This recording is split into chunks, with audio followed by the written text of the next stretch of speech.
بسم اللہ والحمد للہ والصلاة والسلام علی افضل خلق اللہ وعلی آلہ واصحابہ اجمعین۔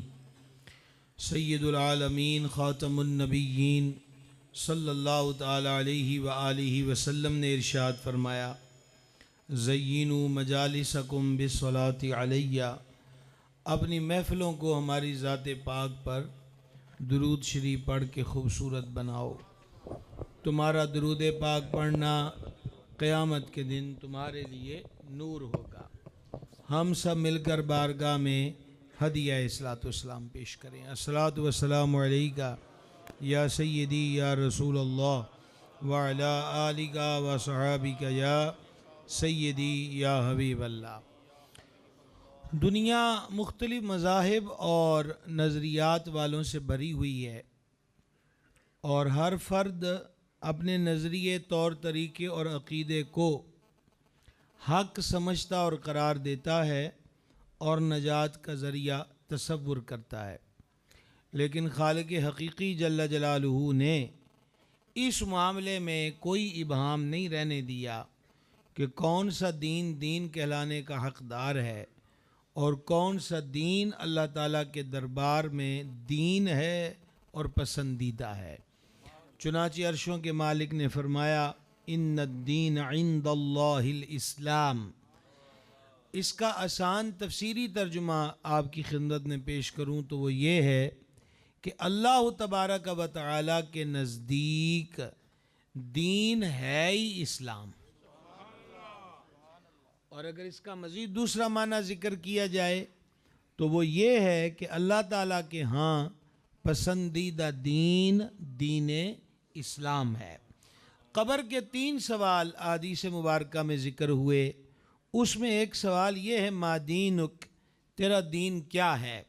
جب سارے چھوڑ گئے اور قبر کے گڑھے میں دفنا گئے، مٹی برابر کر گئے اور بندہ اب تنہا ہے، تو ایسی صورت میں نکیرین اس سے پوچھتے ہیں، ما دینک، تیرا دین کیا ہے؟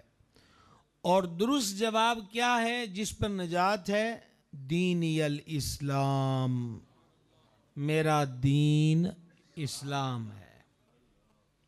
اللہ کریم کا لاکھ لاکھ شکر کہ اس نے ہمیں اپنے پسندیدہ دین میں رکھا، یعنی اپنے پیارے حبیب اقدس صلی اللہ تعالی علیہ وآلہ وسلم کی امت میں پیدا فرمایا۔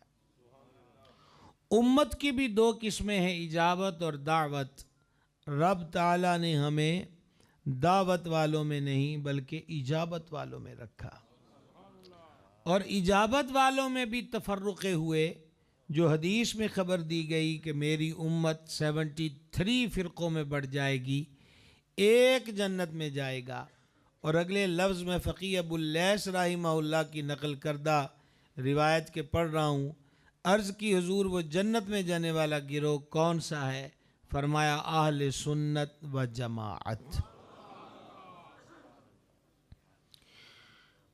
لیکن یہ دین ہم تک جو پہنچا ہے، آج ہم جامعہ اسلامیہ کے سالانہ جلسہ دستار فضیلت اور اس حسین کارواں کے روح رواں، جو مفسر بھی ہیں، فقیہ بھی ہیں، ایک بلند پایہ مورخ بھی ہیں، دین کے دائی بھی، دینی امور میں اور صحت مند سیاسی امور میں، اور اس وطن عزیز پاکستان میں سید عالم علیہ السلام کے حسین نظام کے نفاذ کے لیے اور تحفظ عقیدہ ختم نبوت کی جب صف بندیاں ہوئیں تو صف اول میں جو شخصیات نظر آئیں، ان میں ایک ہستی حضرت مفسر قرآن، گرامی قدر، والا مرتبت، محسن اہل سنت، علامہ محمد جلال الدین قادری رحمۃ اللہ تعالی علیہ کی شخصیت ہے۔ تو عرض یہ کرنا چاہتا ہوں کہ یہ دین، ابھی حضرت کا اسم شریف میں نے اس لیے لیا کہ ایسی خوبصورت عمارت، وسیع و عریض رقبے پر، اور ایسا صاف ستھرا ماحول اور پرامن ماحول، اور آپ اہل محبت کی مصروفیت کے دنوں میں یہ تقریباً لاس ہفتہ جا رہا ہے، ہر بندے نے چاہا ہے کہ شادیاں ہو جائیں کہ آگے رمضان آ رہا ہے، تو اتنے بیزی دنوں کے ہوتے ہوئے بھی آپ لوگوں کا آنا یقیناً اس ادارے اور صاحب عرس سے محبت کی دلیل ہے، اور اللہ اس محبت میں اور اضافہ کرے۔ یہ دین آسانیوں سے نہیں پہنچا۔ ایک طالب علم آپ کے سامنے کرسی پر بیٹھا ہے جس کے پینے کو پانی میسر ہے، اور جو آتے ہی چائے کے ذوق سے باذوق ہو چکا، اور میں حاضر ہوا تو بڑے بڑے ہمارے بزرگ جو میرے دل کی طرف بیٹھے، حضرت والا مرتبہ تھے، دیگر علماء کھڑے ہوئے ہیں۔ یہ پروٹوکول تو ہم لوگ لے رہے ہیں، لیکن جو دین ہم تک پہنچا گئے وہ تو کانٹوں کے راستوں پر چلے ہیں، بڑی مشکلات سے گزر ہوا ہے۔ ہم سب کا یہ دعویٰ ہے کہ ہمیں حضور کی ذات سے عشق ہے، اور میں اگر مگر کی بات نہیں کر رہا، عشق ہونا چاہیے، یہی تو ایمان کا حسن ہے، ایمان کی جان ہے۔ آپ ذرا یہ دل کے کانوں سے حدیث پاک سنیے گا کہ حضور اقدس صلی اللہ تعالی علیہ وآلہ وسلم نے فرمایا، آگے میں مفہومی الفاظ بھی ذکر کر رہا ہوں، کہ اگر تمہیں دین کی راہ میں، دین کی خدمت میں کوئی تنگی، تکلیف یا دکھ آ جائے تو میرے کریم فرماتے ہیں مجھے یاد کر لیا کرو۔ پوری توجہ کے ساتھ جی یہ کچھ دیر کی معروضات سن لیجئے۔ اگر تمہیں او میرے غلاموں کوئی دکھ، تنگی، مصیبت، پریشانی آ جائے دین کی راہ میں، تو کریم فرماتے ہیں مجھے یاد کر لیا کرو، کیونکہ دین کی راہ میں جتنا میں ستایا گیا ہوں اتنا کوئی نہیں ستایا گیا۔ آج ہم مسلمان ہو کر، حضور کی امت میں ہو کر، ماننے والے ہو کر، دینی خدمات میں کہاں تک اپنا کردار ادا کر رہے ہیں؟ دشمنان اسلام نے ہمیشہ، چاہے ان کا تعلق کسی بھی شعبے سے ہوا، انہوں نے کبھی دشمنی میں کمی نہیں کی۔ ابو لہب کی بیوی ام جمیل بڑے خاندان کی عورت تھی، کئی نوکرانیاں رکھتی تھی، لیکن نبی پاک علیہ الصلوۃ والسلام سے عداوت کا عالم یہ تھا کہ خود وہ پہاڑوں پہ جاتی اور کیکڑ کے درخت کی شاخیں کاٹتی اور اس کی ایک پانڈ بنا کر مونج کی رسی سے باندھ کر وہ پانڈ وہ خود سر پہ اٹھا کے لاتی کہ میں نے اس کو حضور کی راہوں میں بچھانا ہے۔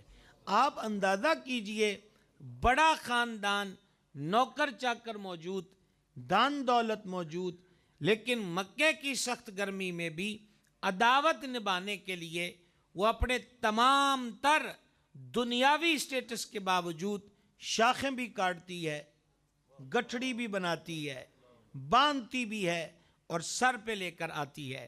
سوال یہ ہے کہ ایک بڑی فیملی سے تعلق رکھنے والی بے نصیب عورت دشمنی اور عداوت میں خود ایکٹیو ہے، تو ہم عشق والے حضور کے دین کی خدمت میں کتنے ایکٹیو ہیں؟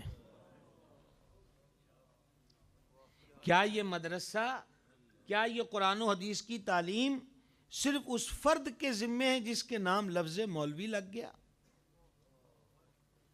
یا دوسرے لفظوں میں ایک سوال ہے، تلخ نوائی ہے یہ سوال ہے کہ اس کا قصور یہ ہے کہ وہ مولوی ہے اور وہی سب کچھ کرے گا۔ جوان کدھر جائیں گے؟ کاروباری حضرات کدھر جائیں گے؟ کیا کاروبار والا، وہ چاہے مل آنر ہو، وہ کارخانے کا مالک ہو، مارکیٹ میں اس کی مختلف قسم کی دکانیں ہوں، اللہ سب کے رزق حلال میں برکت دے، عرض کرنا چاہتا ہوں کاروبار والوں نے کام نہیں کیے؟ کون نہیں جانتا، وہ مکہ شریف ہو یا مدینہ شریف ہو، کائنات میں جب جہاں کہیں مسلمانوں کے حلقے میں صرف غنی کہہ دیا جائے تو ایک نام نگاہوں کے سامنے آتا ہے، وہ امیر المومنین ہے، جامع القرآن ہے، کامل الحیاء والایمان ہے، یعنی سیدنا عثمان ابن عفان۔ اور وصف عالی صفت کیا ہے، خاصہ کیا ہے؟ ذو النورین، دو نوروں والا۔ ابن عساکر و دیگر نے نقل کیا، مولا مرتضی شیر خدا کرم اللہ تعالی وجہ الکریم فرماتے ہیں عثمان پاک کو صرف زمین والے ذو النورین نہیں کہتے، آسمان والے بھی ذوالنورین ہی کہتے ہیں۔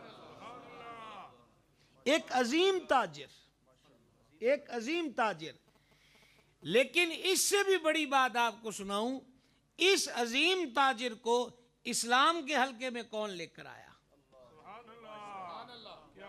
وہ بھی ایک بہت بڑا تاجر، کپڑے کی مارکیٹ کا اعلیٰ لیول کا تاجر، اور مکہ اسٹیٹ کی بات کریں اس دور میں تو وہاں سفارتی امور جس گھرانے کے پاس تھے اس گھرانے کا چشم و چراغ۔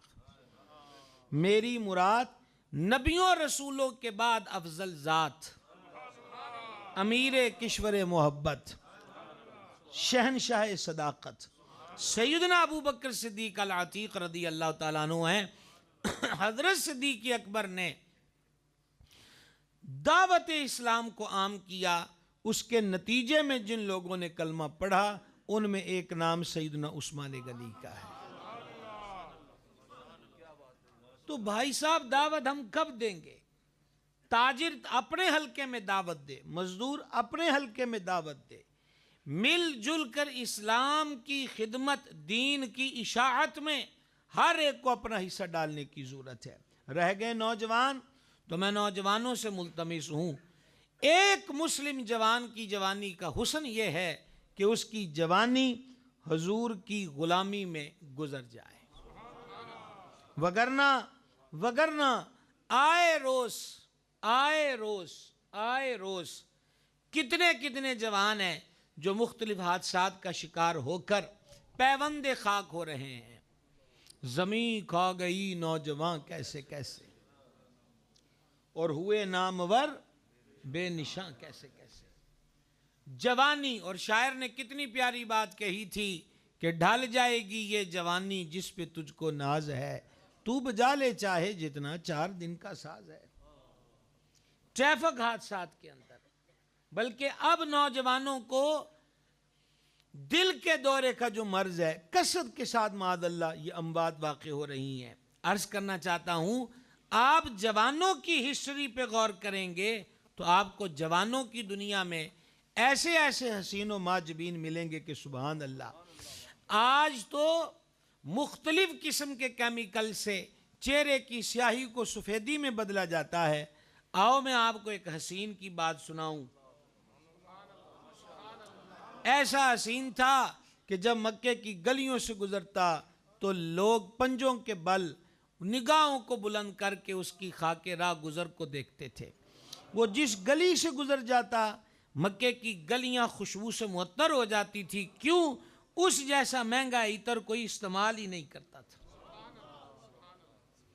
اور اس جیسی سواری، جیسے آپ کہہ دیں کہ جناب 2.5 کروڑ کی ایک کار ہے اور وہ صرف پاکستان میں ایک پنجاب میں ہے اور ایک سرحد میں اور ایک فلاں کے پاس ہے، مکہ المکرمہ میں اس جیسا قیمتی اور خوبصورت گھوڑا کسی اور کے پاس نہیں ہوتا تھا۔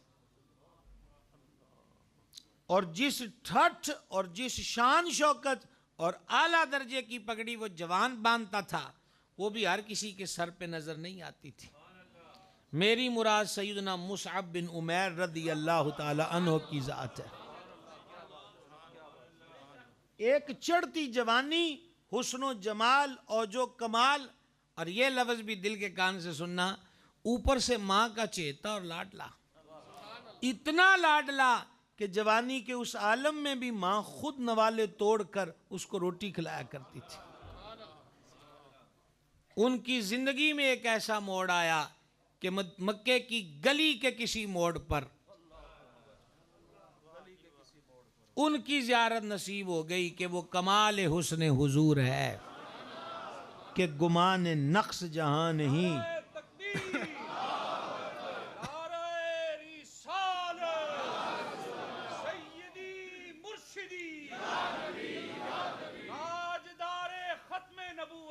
زندہ باد، زندہ باد، فیضان حضور مفسر قرآن زندہ باد، حضرت علامہ صاحبزادہ حامد سرفراز صاحب۔ ایسی حسین کی نظر، اب یہ میں نہیں کچھ عرض کر سکتا کہ ان کی نظر جمال اقدس پر آئی یا حضور کی نظر ان پر پڑ گئی۔ اور بہرحال اعلیٰ حضرت کہتے ہیں کہ جس طرف اٹھ گئی دم میں دم آ گیا، اس نگاہ عنایت پہ لاکھوں سلام۔ اور میرے دادا پیر قطب زمن محدث اعظم ابو الفضل محمد سردار احمد قادری رضوی چشتی محدث اعظم پاکستان قدس سر العزیز فرمایا کرتے تھے، پنجابی عمومی کلام، حالانکہ آپ پنجاب ہی کے تھے لیکن اکثر اردو ہی بولتے کہ بریلی شریف میں اکتساب علم کیا تھا، تو آپ پنجابی میں یہ بات آپ نے ایک بار فرمائی کہ پیڑے بندے دی نظر لگ جائے تو بیڑا غرق ہو جاندہ ہے، تے کسی اللہ علیہ دی نظر لگ جائے تو بیڑا پار ہو جاندہ ہے۔ کیونکہ حدیث پاک میں ارشاد ہوا العین الحق، نظر حق ہے۔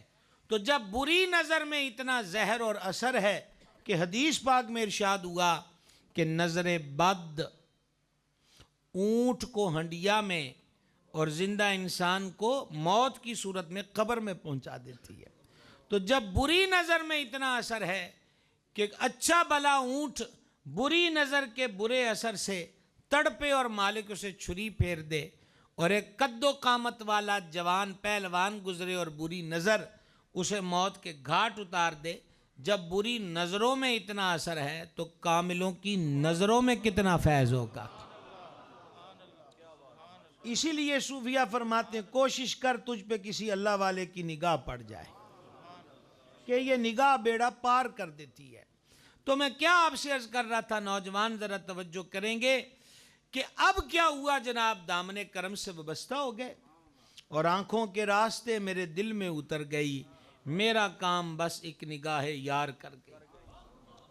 جب دامن اقدس سے وابستہ ہو گئے تو پھر وہ ایام ابتدائی ایام تھے اور چھپ چھپ کر عبادت کا انداز تھا تاکہ ظلم والے ظلم اور زیادتیوں میں اضافہ نہ کریں۔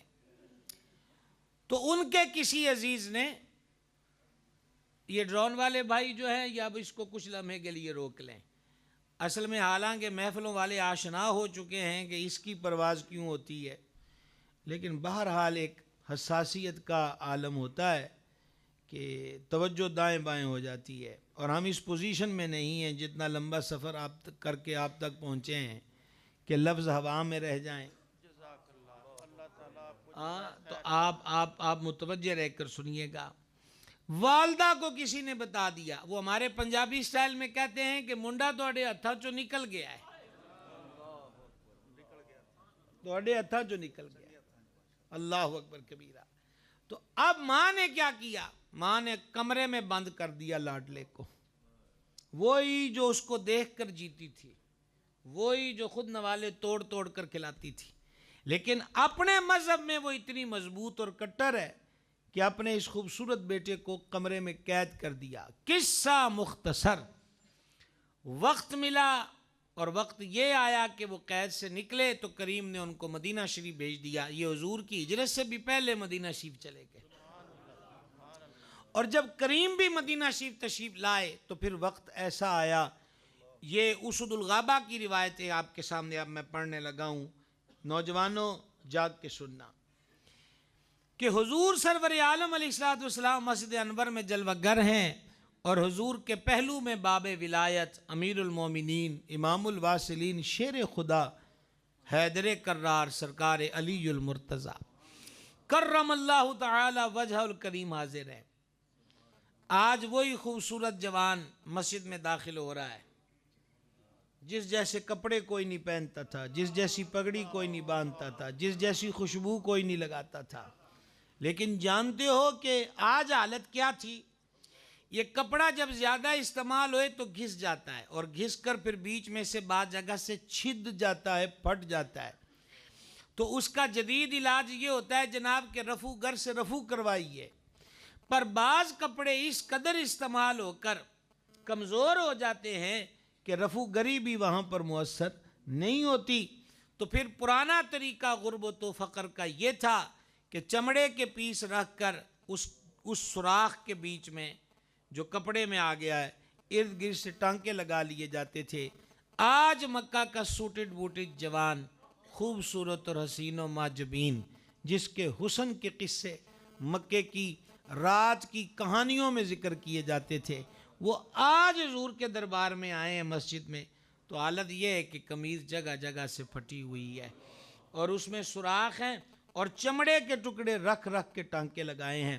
کھاریاں کے اس مرکز اہل سنت میں آنے والے بھائیوں، بزرگوں اور ہمارے معزز علماء، میں یہ جو پہلا جملہ اسود الغابہ کا آپ کی خدمت میں پیش کرنے لگا ہوں، میں اس پر پہلے ہی اپنے ذوق کا تبصرہ کر دوں، باقی آپ ہم ذوق ہونا چاہیں تو بڑی اچھی بات ہوگی۔ میں کہتا ہوں کہ یہ پہلی بات جو ہے یہ اس نے حضرت مصعب کی جملہ قربانیوں کا مول پا دیتا، اور وہ جملہ کیا ہے؟ بالکل مختصر، جیسے ہی وہ اس حال میں مسجد میں آئے ہیں نا تو نبی پاک علیہ السلام کی آنکھوں سے آنسو جاری ہو گئے۔ جن کے فراق میں کھجور کا تنا روئے، کیا کہیں آپ سے، اور جن کے ہجر کی کیفیت میں یافور ایک دراز گوش 3 دن مدینے کی گلیوں میں پھرے اور کھائے پیے نہ، یہ 2 مثالیں دے کر آگے تفصیل نہیں عرض کرنا چاہتا۔ یعنی جانور بھی جن کے ہجر و فراق میں روتے ہیں، انسان تو انسان ہے، اور کھجور کے بے جان تنے بھی جن کے ہجر کو سہ نہیں پاتے اور یوں مسجد نبوی میں رویا ہے وہ کھجور کا تنا کہ صحابہ علیہ مردوان کہتے ہیں جیسے بچہ ماں سے بچھڑ کے روتا ہے۔ جگ جس کے عشق میں روئے، زمانہ جس کے ہجر میں روئے۔ ہاں، آج کیا مقام پایا اس جوان نے اپنا سب کچھ لٹا کر کہ اس کریم کی مبارک آنکھوں سے آنسو جاری ہے۔ تو عرض یہ کہ جوانی کا معیار یہی ہے بھائی صاحب، صرف مولانا کے کندھے پہ مت ڈالو، آپ کام کیجئے، آپ اسکول کالج کی تعلیم پڑھیے، آپ پاکستان میں یا بیرون ملک میں جا کے کام دھندا کرنا چاہتے ہیں کیجئے، پر جہاں بھی رہیے حضور کے رہیے۔ میرے مرشد کریم حضور سیدی و سندی بدر طریقت پیر محمد عبدالرشید قادری رضوی رحمۃ اللہ علیہ، نائب محدث اعظم پاکستان، آستانہ عالیہ سمندری شریف، آپ سفر حج پہ روانہ ہوئے تو قطب نما کا حکم ہوا تو میں بازار سے لے کر آیا، مجھے آج بھی یاد ہے کی رنگ میں ملا اس وقت قطب نما، تو میں نے پیش کیا۔ جب آپ حرمین شریفین کے سفر سے واپس تشریف لائے تو باتوں باتوں میں فرمانے لگے کہ تمہارے قطب نما نے بڑا فائدہ دیا، جہاز میں بھی سمت قبلہ صحیح بتاتا تھا، کہیں بھی گئے سوئی گھوم کر کعبے کی طرف ہی ہوتی تھی۔ اللہ والے جب کوئی بات کرتے ہیں تو نتیجہ کمال کا نکالتے ہیں۔ یہ بات بیان کر کے ہمارے شیخ کریم نے فرمایا یوں ہی بندے کا دل ہونا چاہیے، ہائے ہائے ہائے، یوں ہی بندے کا دل ہونا چاہیے کہ جدھر بھی چلا جائے سوئی دل کی گھوم کر مصطفیٰ جان رحمت کی طرف ہی۔ کیوں نہیں ہم دعوت و تبلیغ کے میدان میں قدم رکھتے؟ کیوں نہیں ترغیب دلاتے؟ 4 جوانوں کا جوٹ ہے، وہ 8-10 کا گروپ بنا لیتے، جی چاہے تو وہ لاکھوں کروڑوں جمع کر کے رات کا میچ رکھ دیتے ہیں اور رات کے اندھیروں میں اس قدر روشنی کا انتظام کریں کہ زمین پہ رینگنے والی چونٹی بھی نظر آئے۔ وہ جی چاہے تو کسی دور دراز علاقے کی سیر و تفریح کے لیے بہت بڑی بس کروا کے یا بہت زیادہ ویگنیں کروا کے چلے جائیں، پتہ چلا کہ جب آپ کچھ کرنے پہ آتے ہیں تو آپ کو ہم نوا بھی مل جاتے ہیں، ہم سفر بھی مل جاتے ہیں، تو آؤ نہ کچھ کرنے پہ آؤ، حضور کی ڈیوٹی دو، سرکار کے دین کی ڈیوٹی دو۔ مسجدیں بے آباد ہیں، دل نہیں جلتا۔ اقبال تو اس دور میں کہہ گئے کہ مسجد مرسی یا خاں ہے کہ نمازی نہ رہے، یعنی وہ صاحب اوصاف حجازی نہ رہے۔ فلسفہ رہ گیا تلقین غزالی نہ رہی، رہ گئی رسم اذاں روح بلالی نہ رہی، واعظ قوم کی پختہ خیالی نہ رہی، برق طبعی نہ رہی، شعلہ مقالی نہ رہی۔ وہ معزز تھے زمانے میں مسلمان ہو کر اور تم خار ہوئے تارک قرآن ہو کر۔ جتنے بھی آپ میرے بھائی بزرگ تشریف فرمائیں، جس بھی شعبے سے وابستہ ہے، کوئی کاروبار کرتے ہیں، سچ بتلائیے جب سے آپ نے کاروبار شروع کیا ہے اس کے اضافے اور ترقی کے لیے کیا نت نئے فارمولے تلاش نہیں کیے گئے؟ اور کیا ان فارمولوں کو، طریقوں کو زیر عمل نہیں لایا گیا؟ کیا اپنے کام کاج دھندے کے فروغ اور ترقی کے لیے دن رات ایک نہیں کیے گئے؟ سردیاں نہیں سہی، گرمیوں کو برداشت نہیں کیا، محنت مزدوری بھی کرتے ہیں، تو کیا دیکھیں انسان کا ایک مزاج ہوتا ہے، کہتے ہیں جی میری روٹین ہی رات کو سونا ہے، میں دن کو نہیں سو سکتا، بعض کہتے ہیں میری روٹین ہی صبح سونا ہے، میں رات تک کوشش بھی کروں تو پاس سے پلٹتا رہتا ہوں، مجھے نیند نہیں آتی۔ لیکن کارخانوں میں 8 دن شفٹ اور ہوتی ہے، 8 دن اور ہوتی ہے، لیکن اس پیٹ کے لیے، گھر کی ذمہ داری کے لیے وہ اپنی فطرتی مزاج سے بھی مقابلہ کر لیتا ہے اور اپنے نیند کے شیڈول کو تبدیل کر دیتا ہے۔ اپنے لیے سب کچھ کرتے رہے ہیں، جنہوں نے راتوں کے قیام میں کہ قدموں میں ورم آ جائے، آنکھوں سے اشک بہیں، ریش اطہر تر ہو جائے، گورے گورے ہاتھ اٹھے ہوں، اور کبھی حضور اتنے ہاتھ دعا میں اٹھا دیتے کہ صحابہ کرام فرماتے حضور کے مبارک خوشبودار مقدس بغلوں کی سفیدی نظر آیا کرتی تھی، لیکن لبوں پر دعا ایک ہی ہے، مولا میری امت کی بخشش کر۔ کیوں نہیں یاد آتا؟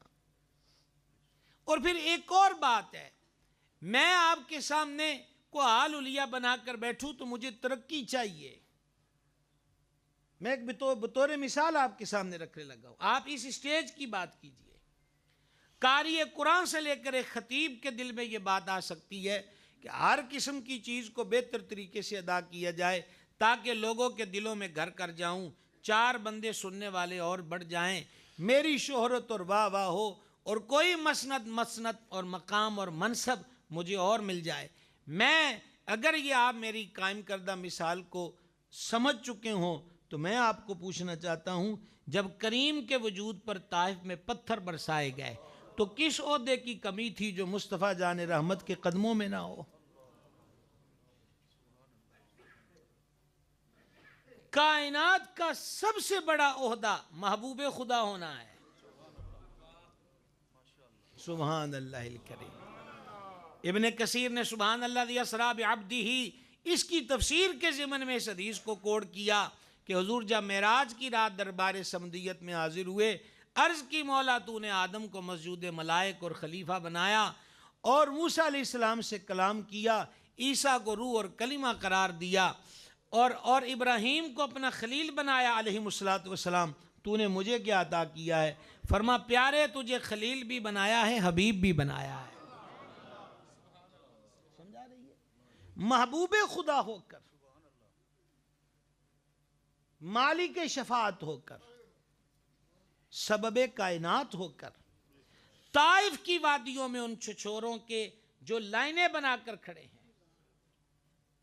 میں گروہ علماء سے، ائمہ مساجد سے، دین کے خادموں سے عرض کرنا چاہوں گا، اس راہ میں کچھ تلخیاں آ جائیں تو ہمیں سہ لینی چاہیے۔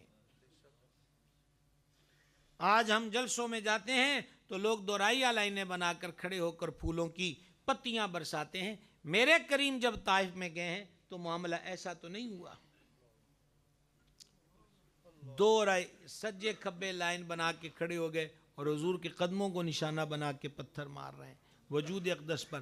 وہ نقش نعل پاک جو ہم اپنی پگڑیوں پہ اور دل کی جانب جیب پہ نقش نعل پاک سجاتے ہیں، وہ حقیقی نالین حضور کے خون سے تر ہو گئے۔ محب ہے نا رب تعالیٰ، جلال آیا اور پہاڑوں پر جو فرشتہ مقرر ہے اس کو بھیجا کہ حبیب سے جا کے پوچھ لو، محبوب کہے نا تو بھینچ ڈالو پوری کی پوری طائف کی وادی کو، 2 پہاڑوں کو آپس میں ملا کر۔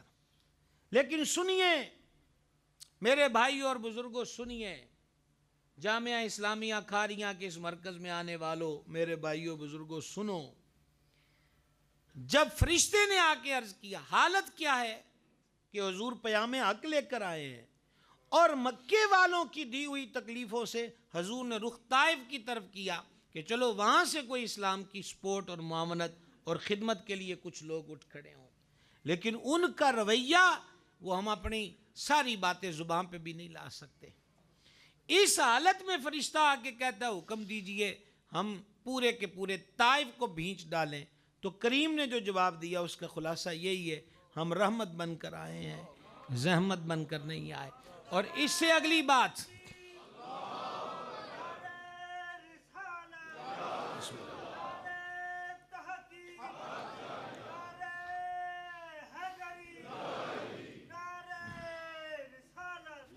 اس سے زندہ باد، اس سے اگلی بات کو آپ دیکھیں کہ آقا علیہ الصلوۃ والسلام نے کیا فرمایا. خدا کے لیے یہ ایک سطر دل کے کان سے سننا. آپ اس فرشتے سے فرماتے ہیں کہ یہ در توحید پر نہیں جھکے، ان کی آنے والی نسلیں جھک جائیں گی. دین کی خدمت کا جذبہ رکھنے والے کو بہت زیادہ، جس کو بولتے ہیں طویل المدت، منصوبہ بنانا چاہیے. مجھے ورک کرنا ہے، مجھے خدمت کرنی ہے. تو میں آپ کو بتا رہا تھا سیدنا عثمان غنی اتنے بڑے تاجر ہیں، وہ اشاعت دین کر رہے ہیں، کاروبار بھی ہو رہا ہے. اور جہاں جہاں اسلام کی خدمت میں مال خرچ کرنے کی باری آئی ہے، فہرست میں تگڑا نام جس ذات کا ہمیشہ آیا ہے وہ سیدنا عثمان غنی رضی اللہ تعالیٰ عنہ کی ذات. سبحان اللہ الکریم. یہاں میں آپ سے تھوڑا سا شکوہ کر رہا ہوں، سرکار ذو النورین کی اس بات پر آپ سب کو سبحان اللہ کہنا چاہیے تھا.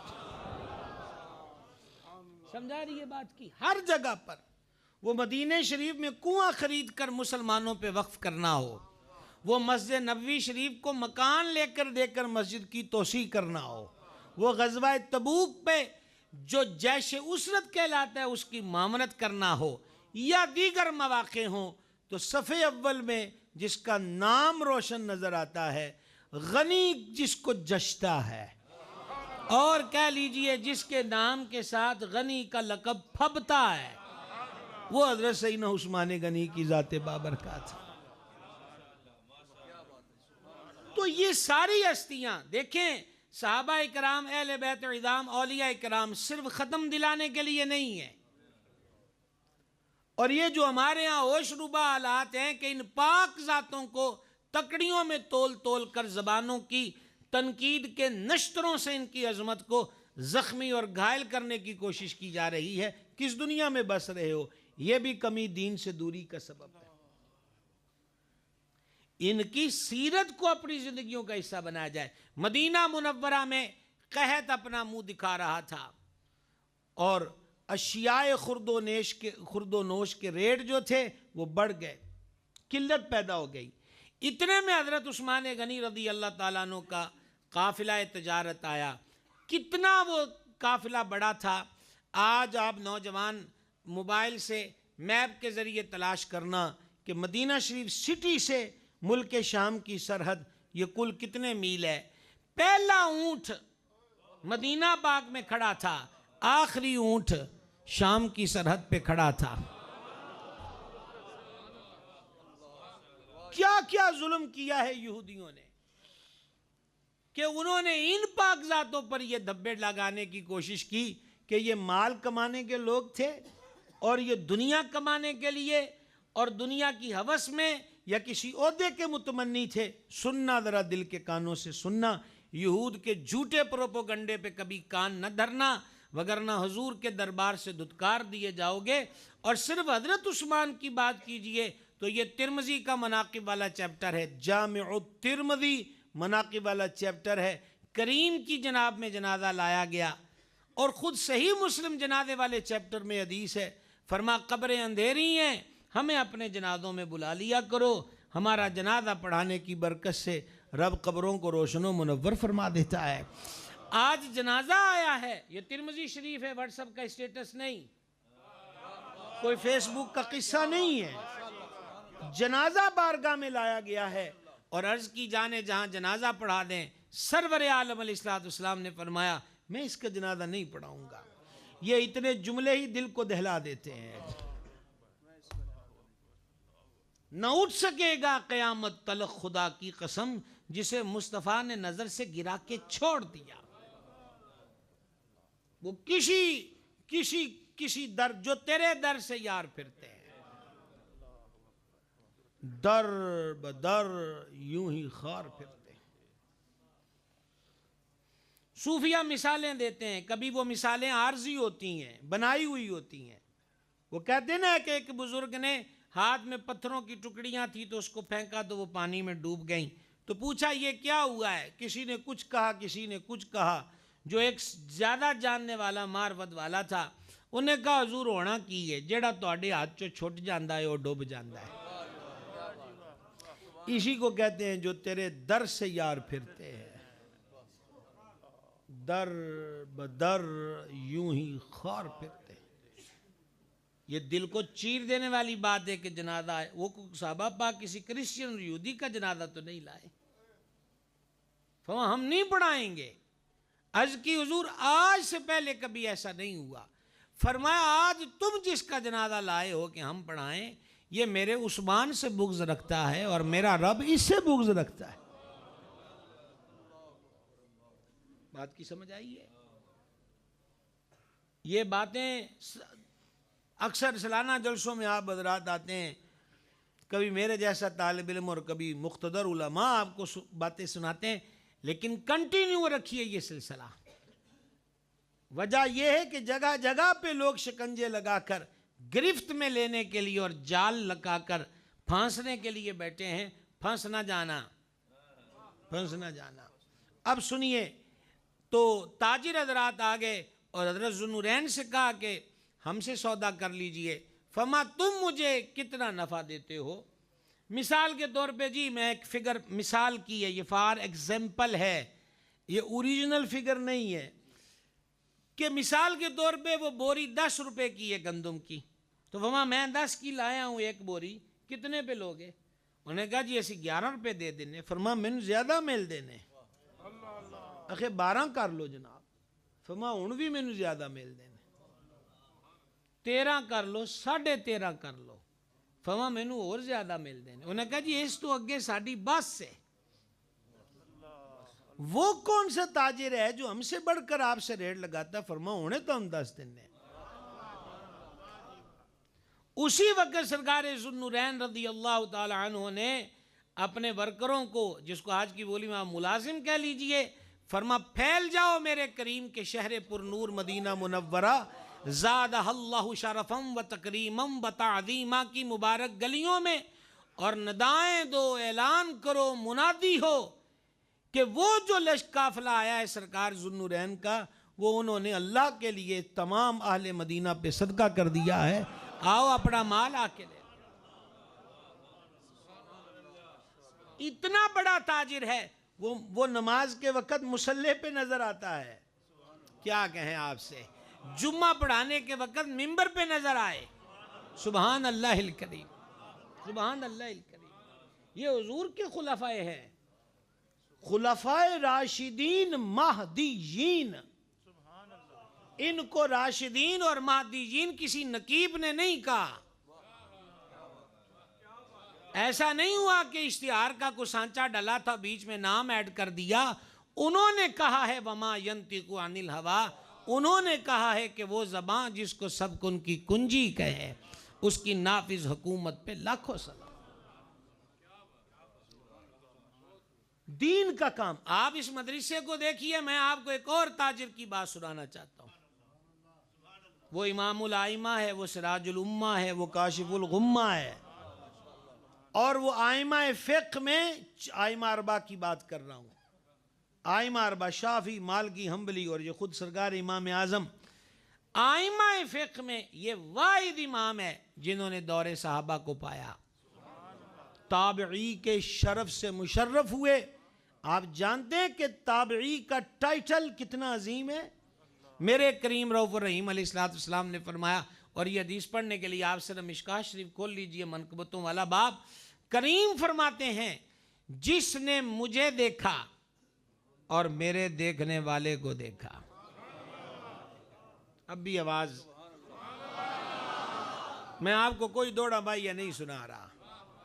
میں نائب محدث اعظم کا غلام ہوں، آپ کے ساتھ ذمہ داری سے بات کر رہا ہوں. جس نے مجھے دیکھا اور میرے دیکھنے والے کو دیکھا، کریم فرماتے ہیں اس سے جہنم کی آگ چھوئے گی بھی نہیں. مجھے دیکھنے والے اس کو کہتے ہیں صحابی، اور میرے دیکھنے والے کو دیکھنے والا اس کو کہتے ہیں تابعی. اس زمرے کا جو عظیم امام ہے وہ سرکار امام اعظم ابو حنیفہ رضی اللہ تعالی عنہ کی ذات. امام اعظم بہت بڑے تاجر تھے, بہت بڑے تاجر. ریشمی کپڑے کا کاروبار تھا, آپ اندازہ کریں. اور آپ نے اس بزنس کے لیے ورکر رکھے ہوئے تھے. چونکہ آپ کو علم صحابہ پاک سے ملا, کثیر تابعین سے ملا, تو آپ نے اس علم کو فروغ بخشا. آپ کو یوں کہہ لیجئے کہ خالق نے آپ کا وجود جو تھا وہ بنایا ہی اس لیے ہے کہ امت محمدیہ کو فقہ اور اس کے تحت اخذ ہونے والے جو مسائل ہیں وہ امت تک پہنچائے جائیں. جو مسئلہ 2025 میں پیش آ رہا ہے وہ مسئلہ صدیوں پہلے امام اعظم ابو حنیفہ حل کر گئے. یہاں بھی آپ کی آواز اتنی مناسب نہیں, میں تو آپ کو صرف اطلاع دے رہا ہوں.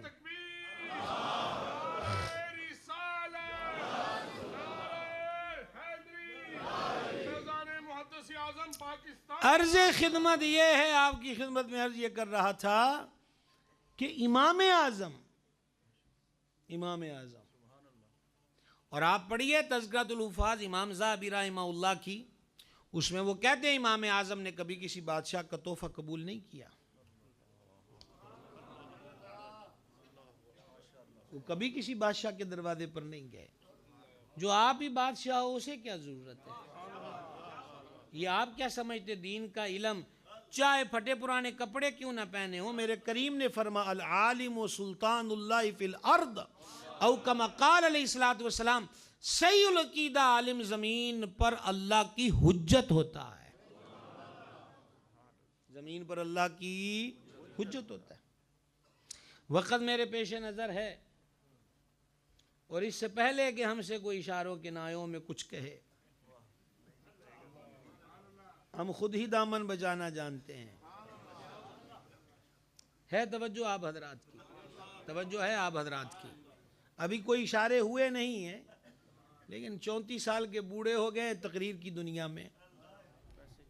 تو اللہ اکبر کبیرہ, بزرگ ہیں نا جناب, بزرگ ہمیشہ علم کی دنیا کی بات کریں گے, اور ہم طالب علم ان بزرگوں سے ہی سیکھتے ہیں. اللہ سلامت رکھے, اقبال بلند رکھے.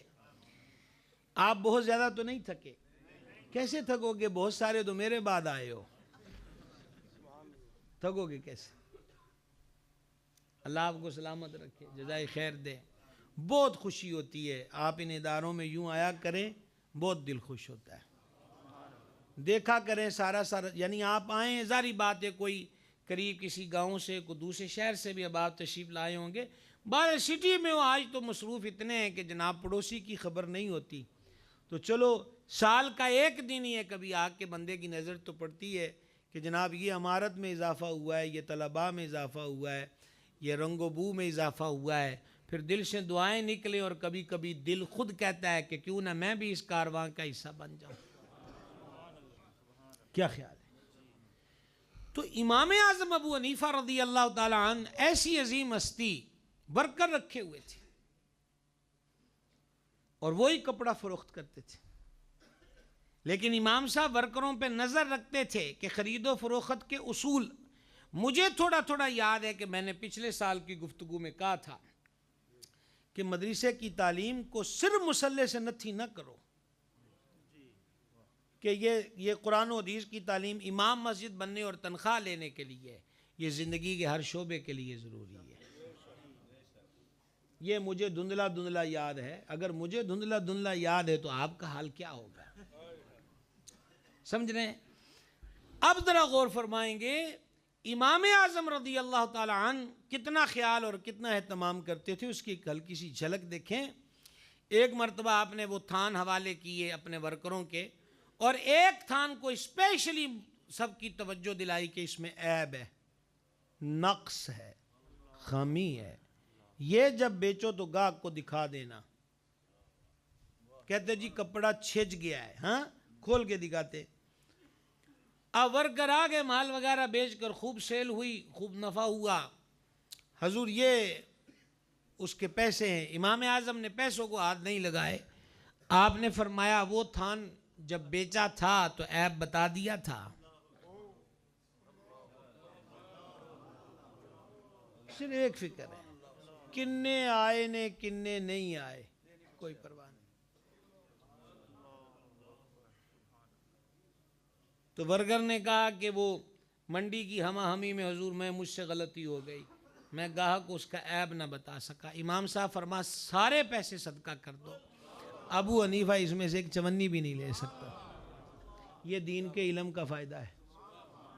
آپ یہاں بھی آہستہ بولے ہیں. اچھا میں آپ کو نہیں کہہ رہا کہ آپ اونچی بولے, میں صرف اطلاع دینے کی ڈیوٹی نبھا رہا ہوں. یعنی ڈیمانڈ نہیں ہے, آپ بول رہے ہیں لیکن میں آپ کو خبر دے رہا ہوں کہ جہاں بہت بولنا چاہیے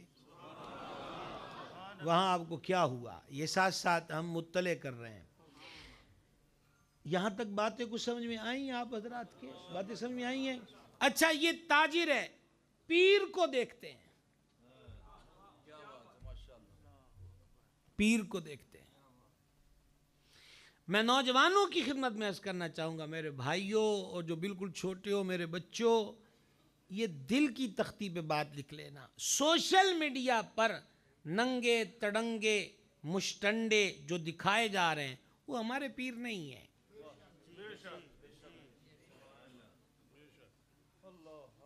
بابے, یہ ہمارے بابے نہیں, ہمارا بابا بابا فرید ہے. سبحان اللہ. اور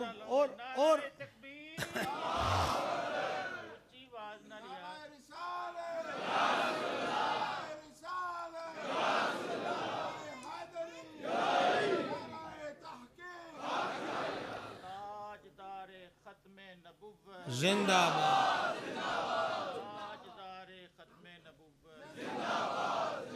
ہمارا بابا بابا فرید ہے.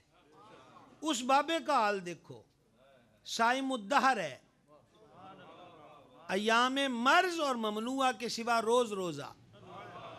کیا کہیں آپ سے جناب, ساری رات سجدے میں گزارنے والا بابا بتا رہا ہوں. بابا نوجوانوں, فیس بک والا بابا نہیں, میلے جمیلوں میں مرد عورتوں کے ساتھ ناچنے والے نہیں, اصلی بابا بابا فرید. جنہوں نے کبھی بھی شکر کھائی ہو تو ان کو بھرم رکھنا چاہیے, نہیں کھائی تو مشورہ دیتے ہیں, نہیں کھائی تو مشورہ دیتے ہیں. سمجھ رہے بات کو؟ تو عرض خدمت ہے آپ کی خدمت میں, یہ عرض کر رہا تھا کہ بابا فرید ساری رات سجدے میں, اور دن کے وقت مدرسہ سجا ہوا ہے وجودھن کے ٹیلوں پر, اور بابا صاحب قرآن بھی پڑھا رہے ہیں, حدیث بھی پڑھا رہے ہیں, اور کتب تصوف بھی پڑھا رہے ہیں. کتنی بڑی کرامت ہے اور کتنی آہستہ آواز ہے آپ کھاریاں والوں کی. بہت بڑی کرامت میں نے آپ کو سنائی. وہ بابا ہے. بابا سمجھ میں آ گیا؟ وہ مصلی پر ہے 5 وقت.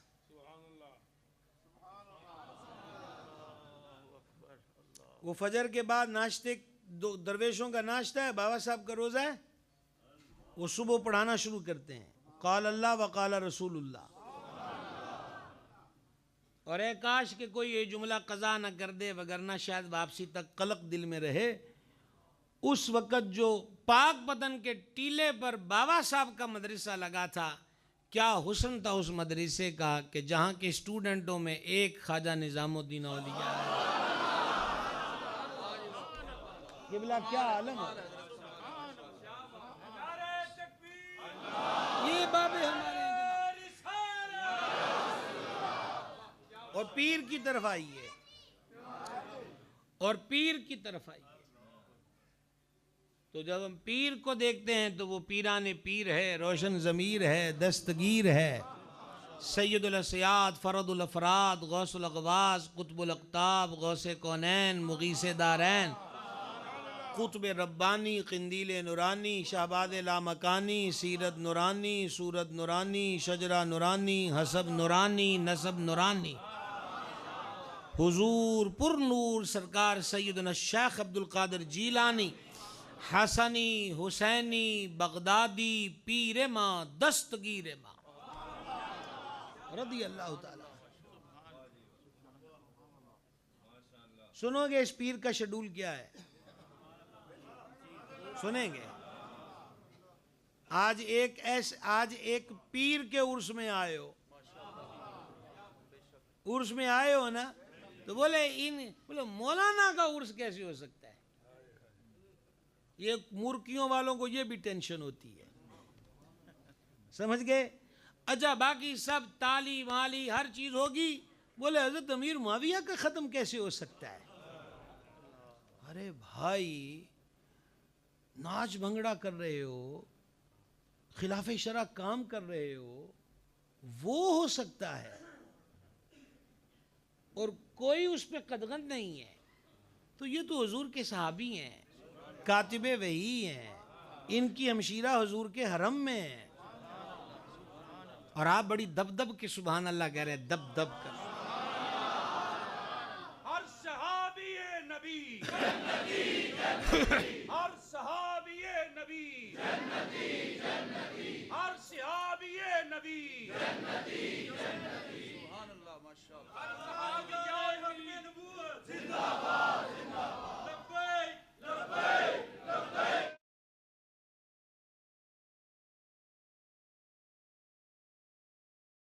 قدم فرض اور واجب نہیں ہے، سالگرہ تو بالکل بھی نہیں ہے۔ جاگ رہے ہیں آپ حضرات؟ ویسے یہ باتیں سن کے آپ کا تھوڑا سونے کا موڈ لگ رہا ہے، ہاں یہ ہو سکتا ہے کہ سکینہ اتر رہا ہو۔ کوئی قدم فرض واجب نہیں، اور سالگرہ تو سرے سے نہیں۔ تو جب اتنے ختم ہو سکتے ہیں کہ ختم ہی نہیں ہوتے، تو ایک حضرت امیر معاویہ کے ختم میں کیا پرابلم ہے بھائی؟ فی سبیل اللہ سبحان اللہ کہتے ہیں، فی سبیل اللہ، یعنی محض اللہ کی رضا کے لیے۔ بات کی سمجھ آ رہی ہے؟ سمجھیے، جس کا من چاہے وہ ہمارا امام بن جائے، جس کا من چاہے وہ ہمارا قائد بن جائے، ہمارے پاس اعلیٰ حضرت ہیں۔ 2025 تک تو ایسی کوئی پرابلم نہیں آئی جو احمد رضا کی چوکھٹ سے حل نہ ہوتی ہو۔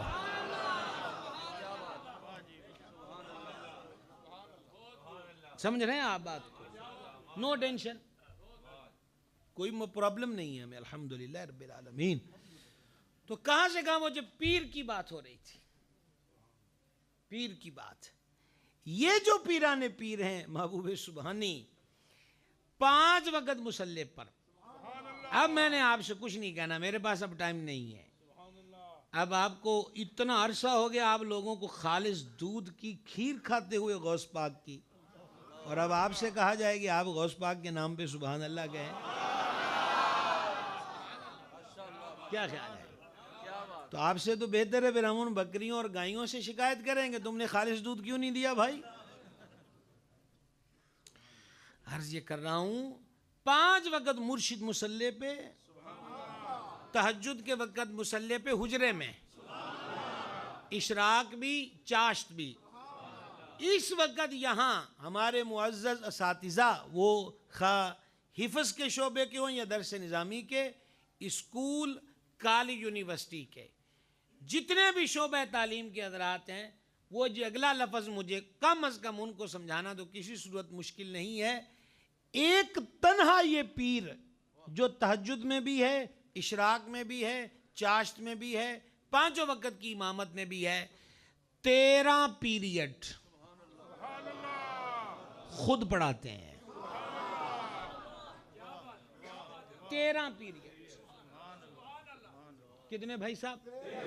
13، 10 3 13 پیریڈ خود پڑھاتے۔ اور یہ جو ابھی ہم ظہر پڑھیں گے، ظہر کی نماز کے بعد محبوب سبحانی اپنے مدرسہ بغداد معلیٰ کے مدرسہ میں تجوید کے ساتھ قرآن پڑھایا کرتے تھے. اور میں نے اپنے مرشد کریم کو دیکھا، وہ شیخ الحدیث بھی، شیخ التفسیر بھی، بدر طریقت بھی، محدث اعظم کے نائب بھی، 11 سال محدث اعظم کے دربار اقدس میں گزارے. عصر کی نماز کے بعد ناظرے والے بچوں کو بھی بٹھا لیتے، حفظ والوں کو بھی بٹھا لیتے، چلو تمہیں اذان پڑھنے کا طریقہ. شیخ الحدیث. اس لیے ائمہ مساجد کو چاہیے، میں ایک طالب علم کی حیثیت سے عرض کر رہا ہوں، حلقے لگائیے. اور آگے تو سیزن آ رہا ہے، حضور کی امت مسجد کا رخ کرے گی. سوشل میڈیا کا دور ہے، بات کا بتنگڑ بننے میں ذرہ برابر دیر نہیں لگتی، لیکن حق بات حق ہوتی ہے. ایک بعض بزرگوں سے میں نے سنا تھا، وہ کہتے تھے 11 مہینے کے بعد حضور کی امت مسجدوں میں آتی ہے تو تم صرف اپنے لیے عمرے پہ جاتے ہو، رک جایا کرو، آیوں کو کچھ پکے کر لو، آیوں کو پکے کر لو. مدینہ شریف میں ہر دن عید ہے، ہر رات شب قدر ہے. وہاں کون سا کو فیض کی کمی ہے؟ سمجھ گئے آپ بات کو؟ تو مرشد کیا کرتے؟ 13 سبق خود پڑھاتے. اور اس کے علاوہ کیا ہوتا؟ جب عشاء کی نماز ہو جاتی تو پھر 15 سال آپ کا یہ معمور رہا، ایک چوبارہ تھا، اس کمرے میں تشریف لے جا کر 2 رکعتوں کی نیت باندھ کر 2 رکعتوں میں پورا قرآن پڑھتے.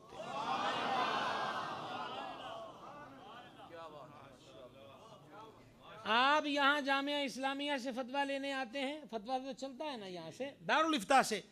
مرشد کے آستانے پر، غوث پاک 11ویں والے پیر کے آستانے پر جو دارالافتاء تھا، اس میں بیٹھ کر فتویٰ بھی دے رہا ہے پیروں کا پیر.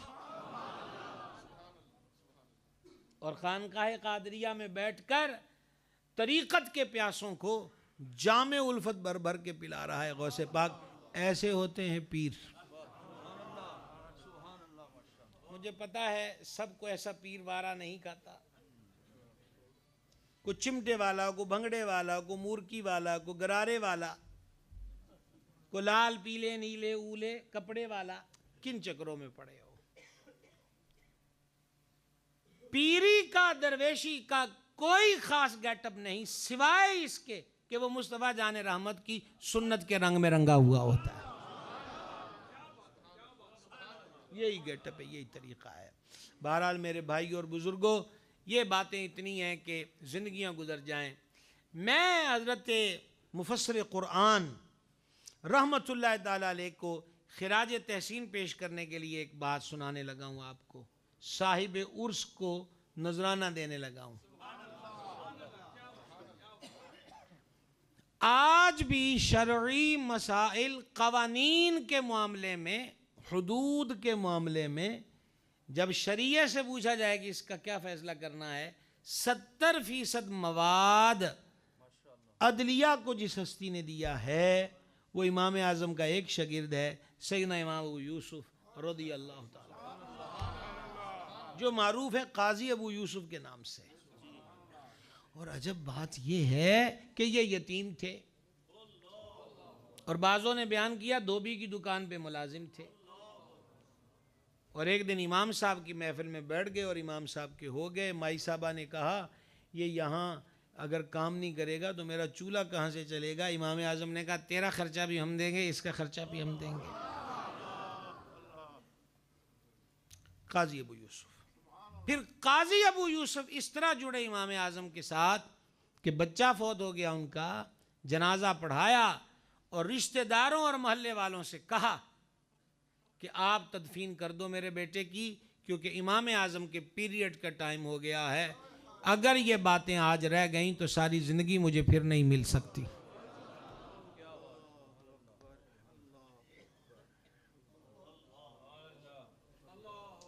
سمجھ گئے؟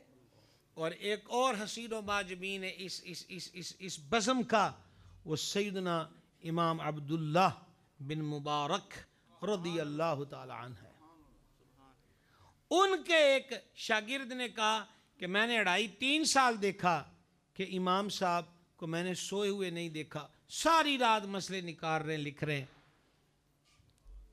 جہاں سے میری تقریر شروع ہوئی تھی ہم اس کے اختتام پہ پہنچے۔ یہ سن لینا، ذرا سن لینا۔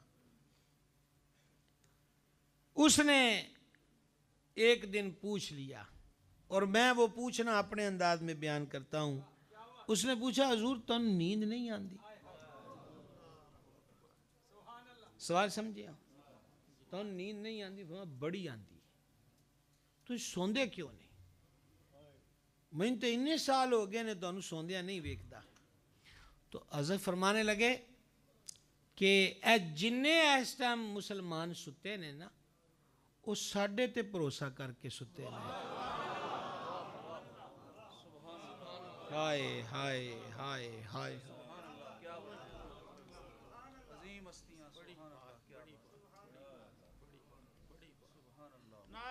کیا بات ہے، کیا بات۔